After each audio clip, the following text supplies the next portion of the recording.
Donc peut-être aller un peu plus loin que le questionnaire satisfaction qu'on a en fin de séjour et qui parle de la qualité de séjour, mais de creuser en entretien, qualitatif avec, qu'est-ce qui a plu à ces clients au moment de la réservation, de pourquoi est-ce qu'ils ont cliqué finalement et qui nous ont décidé de nous faire confiance en venant dans notre maison, c'est ça? Oui, soit pour, la décision d'achat, c'est très intéressant pour la décision d'achat, Ouais. mais je pense qu'aussi à l'issue du séjour, le fait de comprendre vraiment, quel est le point le plus marquant, qu'est-ce que vous retenez de votre séjour chez nous?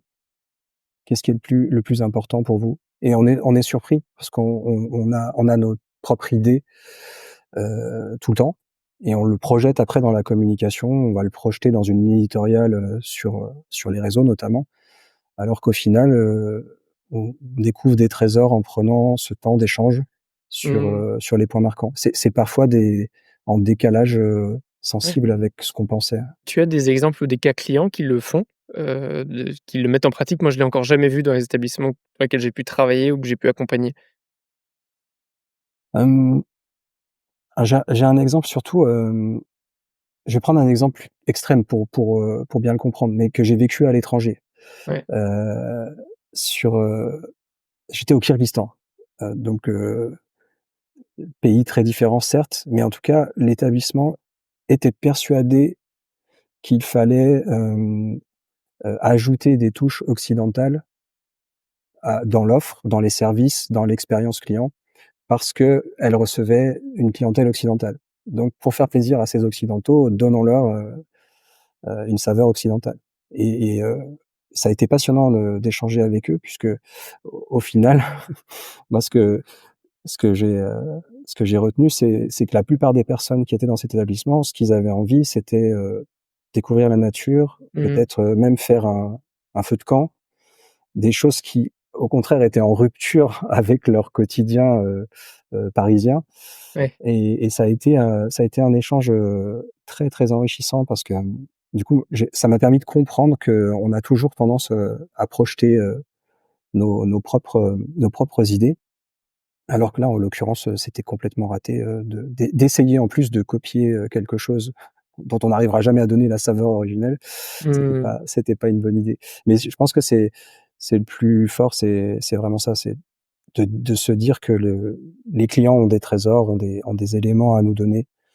Heu, Peut-être que ça fait 3 ans qu'on les a pas interrogés vraiment, sur pourquoi ils sont là, heu et à la fois ce qui leur a pas plu parce que souvent on passe du temps sur ce qui ne plaît pas, mais passons du temps sur les clients qui sont ravis et au lieu de simplement, accueillir un compliment, peut-être de le pousser, de dire: «Bah, je suis ravi que vous ayez passé, du bon temps, parmi nous, mais est-ce que vous pouvez m'expliquer, vraiment pour quelles raisons, qu'est-ce que ça a procuré chez vous, Est-ce qu'il y a quelque chose à aller chercher?» Et dans ce cas-là, on va plus aller après sur l'émotion, sur les contenus et beaucoup moins sur les fonctionnalités puisque c'est aussi la dérive, classique, où on liste, le nombre de sèche-cheveux, dans l'établissement.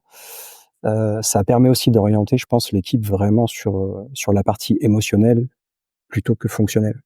Ouais. Ouais. En 2025, dans les tendances, peut-être, se concentrer sur notamment les réseaux sociaux parce que c'est là où ça bouge beaucoup et on sait qu'il faut, hier et tu l'as bien précisé. Est-ce qu'il y a un réseau social sur lequel il faudrait, selon toi, mettre de l'énergie, en tant qu'hôtelier restaurateur? Et peut-être une tendance en particulier à suivre, que ce soit sur le format, sur le type Mmh. de contenu et cetera? Alors tout dépend de la maturité de l'établissement, vis-à-vis de la communication, puisque Instagram reste encore, indétrônable, lorsqu'on démarre le 1er réseau, sur lequel vraiment investir du temps, c'est Instagram, encore Mmh. aujourd'hui et donc selon la maturité de l'établissement, on voit petit à petit arriver, TikTok, avec ses difficultés. C'est que ça nécessite énormément de vidéos, énormément de quantité. Heu, il y a beaucoup de réticences que je peux comprendre aussi parfois par rapport au type de contenu tout venant qu'on retrouve sur TikTok. Donc selon la gamme de l'établissement, ça peut être aussi, un problème de se retrouver au milieu de contenus très peu qualitatifs. Heu, Instagram reste encore aujourd'hui indétrônable dans l'inspiration pour les voyages ou pour les séjours. Et du coup, dans les tendances, ça serait vraiment plutôt le référencement. Le référencement sur les réseaux commence à se développer énormément. C'est-à-dire qu'avant, on était dans le divertissement et donc on utilisait uniquement les réseaux pour se divertir. Mmh. Et récemment, dans les comportements d'internautes, on utilise aussi les réseaux pour s'informer, pour rechercher de l'information, ce qui était pas le cas Ouais, auparavant. ouais. C'est une tendance qui va s'amplifier énormément en 2025. Par exemple, un Instagram, hashtag restaurant, hashtag food pour aller trouver un restaurant autour de soi? Ouais, dans la fonction de recherche, alors, pas forcément avec les hashtags, hein, c'est tout Ouais. simplement directement avec les termes et le réflexe d'aller, alors c'est vraiment TikTok qui a percé sur la recherche, qui a quasiment créé un moteur de recherche, très intéressant à l'intérieur Mmh. du réseau et en réponse les autres, réseaux, suivent Oui. et motivés aussi par la Gen Z, les plus jeunes qui délaissent le moteur de recherche, comme recherche d'information, qui vont chercher Mmh. directement dans leur compte de réseaux sociaux l'information et à qui ça ne viendrait pas à l'idée de venir remplir la barre Google. Oui. Oui, complètement, qui ne sortent pas de leur réseau social favori pour pouvoir aller faire de la recherche et donc tu dis que TikTok alors je suis pas du tout utilisateur de TikTok, donc c'est vrai que j'ai assez peu d'expérience, de ce réseau-là. Je savais pas qu'il y avait une barre de recherche spécifique, mais par contre je le vois sur Instagram, des utilisateurs, notamment Gen Z, qui, recherchent, pleinement à l'intérieur, qui, recherchent sur la carte aussi des lieux, localisés par rapport à eux, leur centre d'intérêt, ce qu'ils ont envie de faire et cetera. Des tendances pour, ensuite prendre, enfin, faire, prendre une décision par la suite et en effet, c'est un très, très bon point qui est actif là-dessus et tu le glissais tout à l'heure aussi, les IA et notamment les IA génératives et ChatGPT et compagnie, qui eux aussi, intègrent désormais une barre de recherche, en tout cas une possibilité de faire une recherche en ligne aussi. Donc peut-être qu'il y a, une réflexion à avoir sur le positionnement vis-à-vis de, ces IA-là aussi, que tu crois? Complètement. C'est encore un petit peu tôt, mais c'est passionnant parce que les IA, le référencement, le SEO, sur, ChatGPT, c'est quasiment ce qu'on faisait il y a 15 ans, 20 ans sur Google. D'accord. C'est passionnant du coup parce que c'est encore très peu performant, mais on sent tout le potentiel. La grosse différence, ça reste quand même que ChatGPT aujourd'hui est pas mise à jour, comme Google, quasiment en temps réel. Oui. Donc ça, pour vraiment faire du SEO, performant sur ChatGPT, il faudra qu'il y ait, une réformation du système qui Mmh. fait on est sur des données, très fraîches et donc en réalisant des modifications de mon côté, je sais que dans les prochains jours, prochaines semaines, ces modifications vont permettre d'avoir un impact. Pour Sûr. l'instant, c'est encore assez limité. Quand on fait des tests, on retrouve parfois des termes de l'établissement qu'on a saisi en 2023 parce que Oui. les termes de la fiche Google, par exemple, qui est repris, dans ChatGPT, ne sont pas à jour, Mmh. aujourd'hui. Donc c'est limité, mais le potentiel est gigantesque. On est déjà à 5 de la recherche qui a basculé, côté IA. C'est à la fois rien, mais on passe d'un Quand on voit à monopole, quelle vitesse est-ce que ça évolue, en fait 5 exactement. en même pas 3 ans, c'est juste monstrueux. C'est ça et on commence à deviner les critères petit à petit qui vont permettre à un établissement d'apparaître plus souvent dans les recommandations de ChatGPT et c'est sûr qu'il faut s'y intéresser dès maintenant. Je pense qu'au moment où on parle pour un établissement, c'est un petit peu tôt, ça reste technique, on est Mmh. plus maintenant dans une tendance de demain Ouais, tendance et 2026, on refera ouais, l'épisode. exactement. Ah, c'est intéressant. Mais cela dit, je comprends aussi, enfin, c'est moi qui déduis, hein, ou qui interprète, le travail SEO que tu fais sur un Google habituellement, il permet de bénéficier aussi dans tous les cas à, ChatGPT, Perplexity ou autres IA, intégrant des moteurs de recherche, puisque ces IA-là, elles se nourrissent de ce qu'on trouve notamment sur Google et les autres moteurs. Oui. Oui, oui, elles se nourrissent, mais pas suffisamment souvent D'accord. à mon goût pour l'instant, donc C'est un problème de rafraîchissement c'est un problème de de l'information. exactement. Si vous interrogez votre IA, elle va souvent vous dire que ces données sont mises à jour, peut-être de décembre 2023, alors qu'on est, en 2025 Mmh. et ça, c'est la limite. Par contre, vous le c'est je crois beaucoup à ce qu'on se projette dans quelques mois, dans quelques années. Il sera beaucoup plus pertinent pour nous de demander, sur une IA des conseils de séjour, des conseils, pour avoir tel type d'établissement, à tel endroit, mais avec tel style. Je voudrais qu'il y ait, tel type de vue, je voudrais qu'il y ait et ça ira beaucoup plus vite, D'accord. d'aller sur l'IA que d'aller dans le moteur de recherche, Ouais. traditionnel qui va devenir, obsolète, très, très rapidement. Alors Mmh. il y a Google tente de contrer en intégrant de l'IA directement dans ses résultats de recherche. Donc en fait, c'est de l'hybridation du SEO qui fait que si on se projette à 5 ans maintenant, on verra que les SEO seront multiples et Ouais.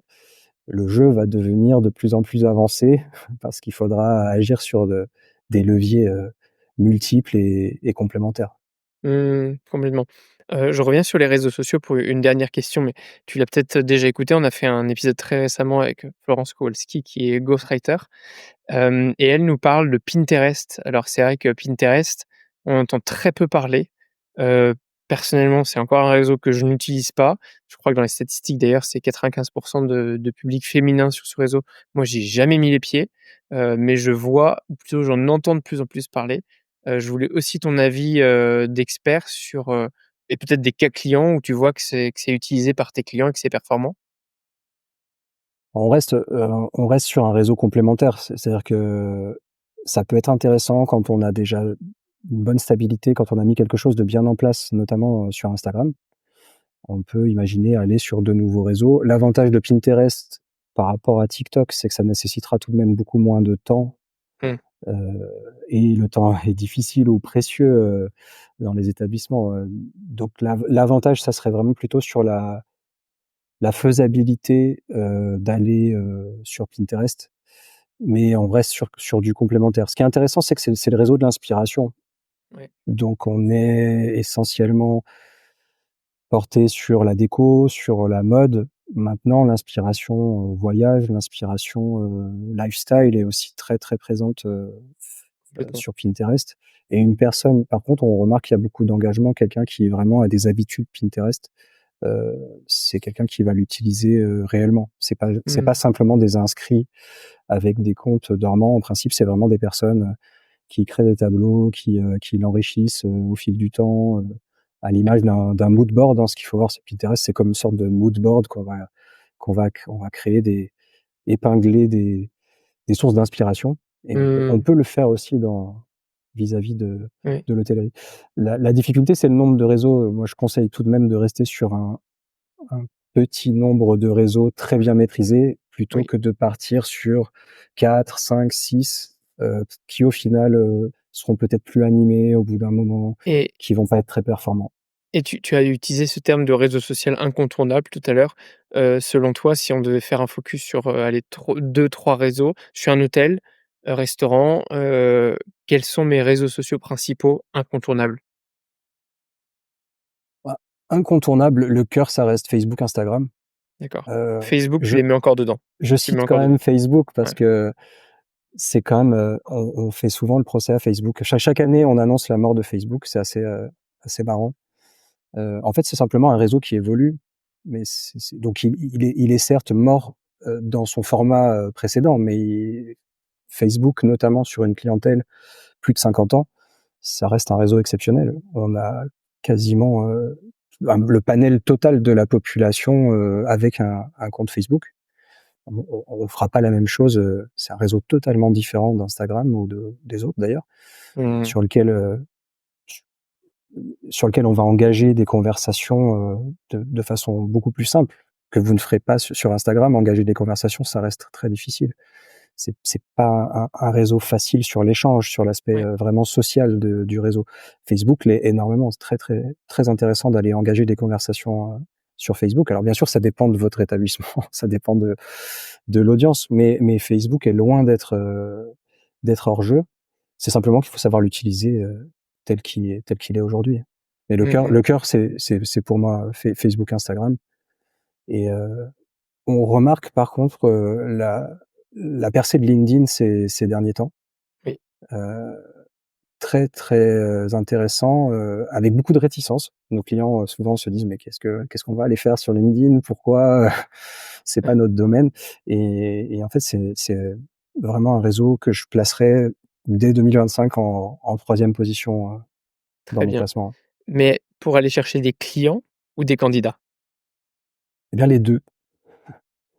Les 2. Parfois, on a oublié que derrière les pros, il y avait aussi des êtres humains, des consommateurs individuels. Mmh, Donc bien sûr qu'on peut avoir une stratégie, de marque employeur, aller chercher, des talents du recrutement, sur LinkedIn. Mais bien sûr, tout entrepreneur qui est actif sur LinkedIn est aussi potentiellement un consommateur, de l'établissement. Donc on l'oublie, trop souvent. d'accord, Donc ouais, on a enfermé LinkedIn dans un réseau B2B.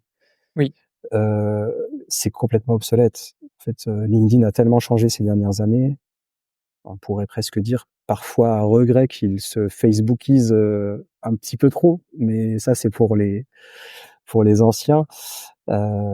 Ça mérite vraiment d'avoir une stratégie, LinkedIn. On peut obtenir des résultats très intéressants, aussi bien en hôtellerie qu'en restauration.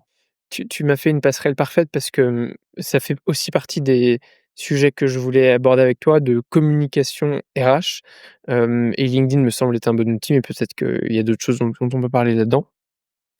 Je te le dis comme je le pense, aujourd'hui, les établissements hôteliers, hôtellerie-restauration, alors beaucoup d'établissements et dans beaucoup de secteurs à mon avis, mais comme souvent l'hôtellerie-restauration, on n'est pas du tout les plus novateurs en termes de communication RH, donc recrutement et plus largement marque employeur. Je trouve que notre secteur est assez mauvais élève, voire clairement catastrophique. On a des communications ennuyantes. Tu vois, moi, j'ai eu l'occasion d'animer des conférences, et des tables rondes sur lesquelles j'ai partagé ces sujets-là. En fait, on a moi, si aujourd'hui je devais candidater dans un hôtel et que je regarde purement leur communication, dans la plupart, je ne candidate pas. Je trouve ça assez, alertant et je me demande comment est-ce que peut-être utiliser des codes que tu nous as partagés ici ou que tu voudrais ajouter, des codes de communication, dans les RH et finalement, enfin, pourquoi, dans quel intérêt et qu'est-ce qu'on peut espérer en obtenir? Oui, la difficulté de recrutement, elle force finalement tout le monde à s'intéresser à la marque employeur ou à aller sur des terrains, qui étaient pas forcément nécessaires Oui, auparavant. Donc c'est le bon côté des choses, c'est complètement. sûr que, c'est souvent par la force des choses qu'on est obligé d'y aller. Je remarque quand même que les investissements, même financièrement désormais, sur la communication dédiée au recrutement bénéficie de budget, ce qui était pas Mmh, le cas avant. C'était vraiment, absent, totalement. On a, encore parfois une communication, pour le recrutement qui est ennuyeuse, parce que rangée dans la case, sérieuse. C'est-à-dire sérieuse au sens, il faut vraiment, on est dans l'univers pro, donc c'est comme LinkedIn par exemple aussi, bah, si je communique sur LinkedIn, il faut à tout prix être très sérieux, très lisse, au risque d'ailleurs d'être très neutre et complètement, insipide. Et du coup, c'est intéressant plutôt de raisonner, il y a eu beaucoup de travail ces dernières années sur l'expérience client et de raisonner exactement de la même façon avec l'expérience employé. mmh, Et si on peut vraiment, coller, les 2 raisonnements à l'identique. Comment est-ce que je peux améliorer, l'expérience employée? Et ensuite, comment est-ce qu'on va pouvoir, communiquer cette expérience employée, à l'extérieur pour essayer de, sensibiliser tout d'abord, c'est-à-dire, simplement, faire en sorte qu'on connaisse, l'établissement, convaincre de nous rencontrer, de candidater et puis après aussi fidéliser parce que c'est exactement le même ordre, c'est important aussi de garder, par exemple son saisonnier, mmh, au fil des années. dans cette dynamique, tu as des conseils applicables d'actions que peut mettre en place un tel ou un cas client, des choses que tu vois qui fonctionnent bien et qui soient un peu, novateurs, si j'ose le terme, dans notre secteur, qui ne l'est pas toujours, mais voilà, qui ont un peu innové là-dessus par rapport à ce qu'on peut voir, l'essentiel du temps? Ce que je trouve le plus innovant, c'est vraiment cette duplication, des méthodes pour le client Mmh, aux méthodes pour le recrutement. Je prends un exemple sur la vidéo. dont j'ai parlé tout à l'heure, Oui.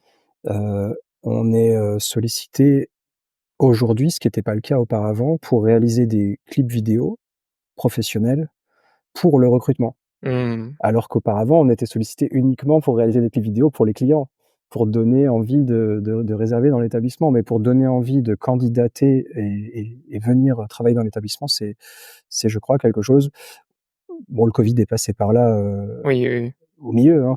C'est quelque chose, qu'on fait depuis, 2 ans et qu'auparavant, je crois, Ouais. n'avait jamais été fait. Donc en Mmh. fait, c'est l'intention de mettre les mêmes ressources, la même démarche qualitative pour attirer des talents. Donc déjà, il y a la notion financière, mais il y a la notion, de qualité et ensuite ce que, Et pardon, mais j'abonde dans ton sens et d'utiliser les bons formats, un format engageant comme la vidéo. On a envie de candidater dans une entreprise où on va voir, les collaborateurs actuels qui parlent, qui nous bien incitent sûr, à les rejoindre. Ça donne envie d'aller travailler dans cette entreprise plutôt qu'un post LinkedIn qui est en fait une fiche de poste, bien sûr. classique qui fait pas rêver, dans lesquelles on n'a même pas des informations essentielles telles que le salaire. Ils Non se mais c'est reconnaîtront qui veut. c'est plus possible en tout cas, d'imaginer qu'on va être désirable et pouvoir séduire, des talents avec une grande page de texte, technique. Mmh. Tout à l'heure, je parlais des émotions, versus fonctionnalité, c'est pareil, un job aujourd'hui, quel que soit le job, c'est pas une liste de tâches, avec des tirets, ça va être beaucoup plus et donc on doit le faire passer, avec, la vidéo qui est le plus facile à consommer. C'est que sur un spot aujourd'hui de 45 secondes, on peut avoir, l'envie ou, saisir quelque chose qui va permettre de se dire: «Ça peut être une bonne idée d'aller rencontrer, cet établissement, d'aller voir ce qu'ils proposent» et on le voit dans les stratégies sur les réseaux sociaux aussi, c'est de valoriser beaucoup plus, l'humain, d'avoir beaucoup plus de membres de l'équipe qui apparaissent à l'image, sur les réseaux. Heu, c'est quelque chose aussi de récent. Auparavant, c'était, coucher de soleil, la chambre, la salle Mmh. de bain et cetera et jamais l'équipe et Complètement. aujourd'hui, dans la façon de traiter l'équipe aussi, il faut le faire de manière, le plus naturel possible Ouais, et ça, ouais. c'est un grand, grand gap, c'est d'aller chercher de l'authenticité. Alors ça fait déjà plusieurs années, mais en tout cas, je prends un exemple très concret sur un établissement, on a fait le bilan 2024 sur les réels Instagram, les vidéos courtes qui avaient le plus performé sans publicité. Les 3 premiers, à chaque fois, on a un employé de l'établissement qui est à l'écran, à chaque Ah fois. ouais. Mmh. Donc Ah, c'est hyper intéressant. c'est très, Mmh. très puissant et bien heureusement en plus avec, on parle d'IA tout à l'heure, bien heureusement les humains vont encore avoir envie de connecter avec des humains et plus vous allez afficher, des visages, des personnes et plus vous allez avoir de résultats auprès de vos clients et surtout aussi plus on a, un baromètre, une sensation sur la façon dont l'entreprise considère, ses employés, sur le fait de les mettre en avant.